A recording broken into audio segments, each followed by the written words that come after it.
Good morning, students.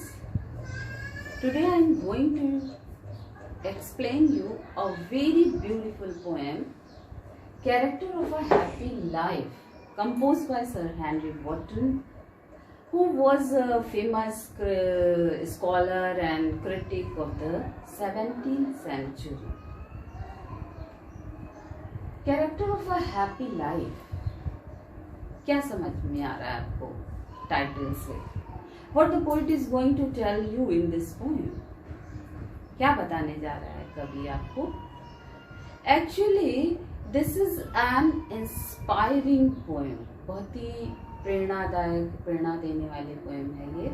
And in this poem, the poet has pointed out some qualities which make a man's life sublime. The poet advises us to develop those qualities and characteristics in ourselves if we want to lead a happy life. तो अगर एक खुशहाल जिंदगी हम बिताना चाहते हैं तो क्या कैरेक्टरिस्टिक्स हैं, क्या क्वालिटीज हैं जो हमें अपने अंदर डेवलप करना चाहिए.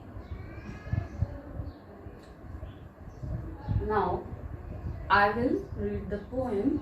How happy is he born or taught, that serveth not another's will, whose armor is his honest thought, and simple truth his utmost skill, whose passions not his masters are, whose soul is still prepared for death, untied unto the world with care of princely love or vulgar greed, who had his life from rumors freed, whose conscience is his strong retreat, whose state can neither flatterers feed, nor ruin make oppressors greed.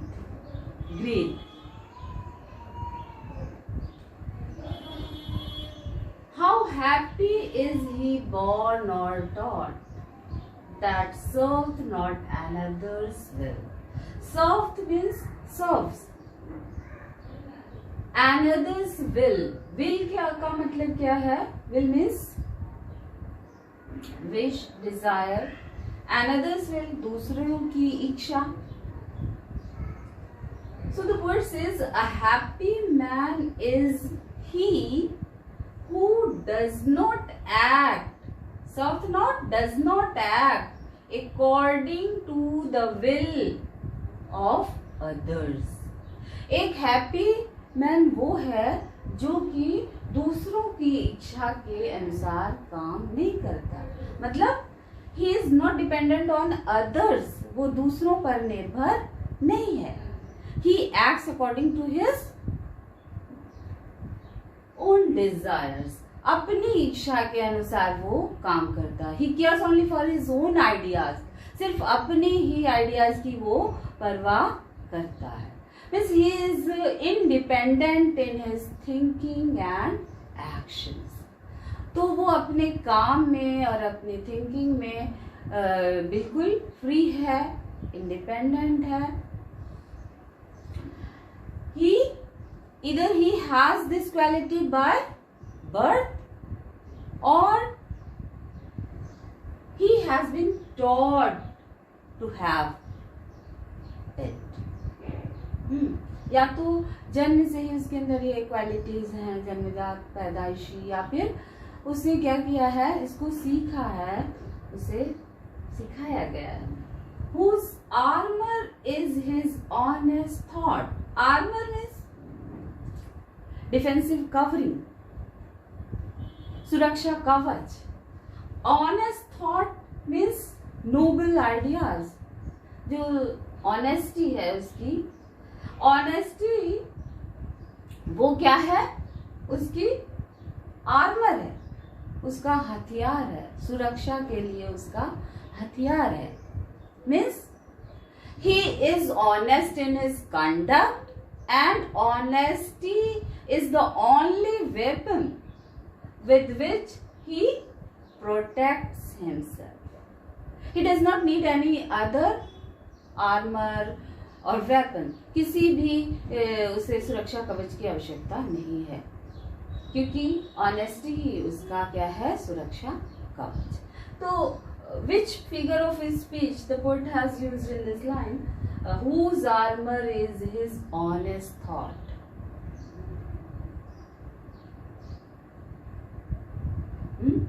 मैंने आपको अभी figures of speech के बारे में बच्चों बताया था, उसके डेफिनेशंस भी आपको याद करने को कहा था.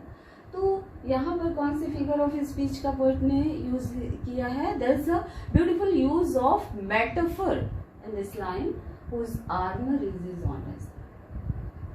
ये लाइक वर्ड यूज नहीं किया गया है, लेकिन अगर लाइक यूज होता तो सिमिलर हो जाते, लेकिन यहाँ पर क्या है कि ऑनेस्ट थॉट किसकी तरह है? आर्मर की तरह है, सुरक्षा कवच के समान. And simple truth is utmost skill. Utmost skill का मतलब क्या हुआ? Greatest ability. The greatest ability और the greatest quality is his simple truth. क्या है? उसकी जो ग्रेटेस्ट क्वालिटी है वो उसकी सिंपल ट्रूथ है, सच्चाई. Truthfulness is the quality for which he is honoured. तो उसके अंदर जो सबसे बड़ी खूबी है वो क्या है? ट्रूथफुलनेस है, सच्चाई है.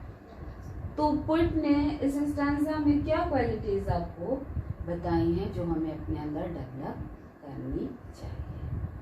We should be independent, honest and truthful. तो हमें ऑनेस्ट होना चाहिए, ट्रूथफुल होना चाहिए और किसी के ऊपर निर्भर नहीं होना चाहिए. Whose passions not his masters are. Passions means strong feelings of hurt, feeling of love, feeling of jealousy, anger. Whose passions not his masters are. Means a happy man is the master of his passions and passions are not his masters. एक happy man वो है जिसकी जो patience हैं, strong feelings हैं, वो उसकी master नहीं है, बल्कि वो खुद उनका मास्टर है. ही इज नॉट गाइडेड और controlled by passions, this strong feelings, कि वो उनसे गाइडेड नहीं है. In fact such strong feelings are under his control. वो उनके कंट्रोल में नहीं है, बल्कि वो फीलिंग उसके कंट्रोल में है. और तभी व्यक्ति क्या रह सकता है? सुखी रह सकता है, जब वो अपनी फीलिंग्स, इन स्ट्रॉन्ग फीलिंग, प्रबल इच्छाएं जो होती हैं, प्रबल भावनाएं, उनको कंट्रोल में करे. मान लीजिए किसी व्यक्ति को किसी दूसरे व्यक्ति पर बहुत क्रोध आया और अपनी उस फीलिंग को, क्रोध की भावना को कंट्रोल नहीं कर पाया और उसने उसका क्या कर दिया? मर्डर कर दिया. तो उसकी लाइफ कैसी बन जाएगी? Full of sorrow and sadness, दुख से भर जाएगी. ऐसा व्यक्ति सुखी रह सकता है? Never. So the poet advises us to control our passions. हम अपनी भावनाओं को, इन प्रबल भावनाओं को कंट्रोल में रखें. इसी तरह फीलिंग ऑफ लव, कभी इतना ज्यादा इस मनोवेग में व्यक्ति बह गया कि उसने गलत स्टेप उठा लिया, तो हमें इन सब भावनाओं को अपनी क्या करना है? चाहे वो फीलिंग ऑफ लव हो, फीलिंग ऑफ एंगर हो, जेलसी हो, इनको हमें कंट्रोल में रखना चाहिए. क्योंकि अ पर्सन हु इज काम and balanced is always happy. वही व्यक्ति सुखी रहता है. Whose soul is still prepared for death. Means a happy man is not afraid of death. मौत से उसे डर नहीं लगता. He is prepared for death. वो उसके लिए तैयार है. He is fearless because he leads a simple and honest life. He has no ill will for others, for anybody. दूसरों के लिए उसके दिल में कोई नफरत नहीं है. सादा, simple, honest life, truthful life है उसकी. तो सच्चाई से भरा हुआ उसका जीवन है, इसलिए मोस्ट वर्सेट है. Untied unto the world with care, untied, free. A happy man is not attached to this world and worldly things. दुनियावी चीजों से उसे बहुत ज्यादा लगाव ही नहीं, तो उसे उसके खोने का और उसके पाने का भी गम नहीं. He is free from worldly anxieties and worries. इन सब चिंताओं से वो क्या है? मुक्त है, आजाद है. Of princely love or vulgar. Princely love means love of a prince, favor of a prince or king. And vulgar breed means criticism of common people. So a happy man does not care for the favor of a king or prince, and he also does not care for the criticism of common people.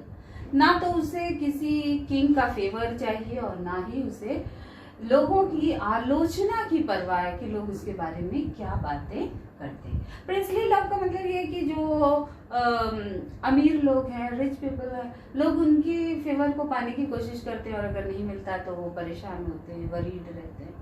लेकिन एक happy man वो है जिससे कि लोगों का favour, बड़े लोगों के फेवर की कोई आवश्यकता नहीं. Who had his life from rumors freed. Rumor means false news.